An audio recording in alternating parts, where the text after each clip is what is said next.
কথিত আছে যে প্রাচীন মন্দিরে যেখানে সোনা, রূপো এবং ধন সম্পদ রাখা হয় সেখানে সাপ রক্ষা করে। এই রকম বিশ্বাসকে মাথায় রেখে পুরীর জগন্নাথ মন্দির ট্রাস্ট 14ই জুলাই খুলতে চলা রত্ন ভান্ডারকে সামনে রেখে দক্ষ সাপুড়ে খুঁজে বের করার কাজ শুরু করেছে। শ্রী জগন্নাথ মন্দির প্রশাসন এমন ব্যবস্থা করেছে যে 14ই জুলাই যখন রত্ন ভান্ডারের কোষাগার খোলা হবে তখন সেখানে একজন সাপুড়ে থাকা উচিত, যাতে উপস্থিত মানুষের নিরাপত্তার উপেক্ষিত না হয়। মন্দির প্রশাসনের এক ঊর্ধ্বতন কর্মকর্তা বলেছেন যে তারা রত্ন ভান্ডার খোলা নিয়ে সরকারের কাছে একটি সতর্কতার তালিকা জমা দেন।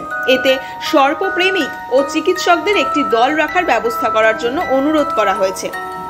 এতে বিশ্বাস করা হয় যে রত্ন ভান্ডার কিং কোবরার মতো বিষাক্ত প্রাণীদের দ্বারা সুরক্ষিত। আরও এক সেবক বলেন, আমরা সবাই প্রাচীন মন্দিরে প্রাপ্ত রত্ন ভান্ডার সম্পর্কে কৌতূহলী, কিন্তু একই সাথে সেখানে সাপ থাকার সম্ভাবনার কারণে আমরা ভয়ও পাই। জগন্নাথ হেরিটেজ করিডোর প্রকল্পের সৌন্দর্যের সময় মন্দিরের চারপাশে সাপ পাওয়া গেছে। প্রাচীন মন্দির হওয়ায় অনেক জায়গায় ছোট ছোট গর্ত ও ফাটল রয়েছে।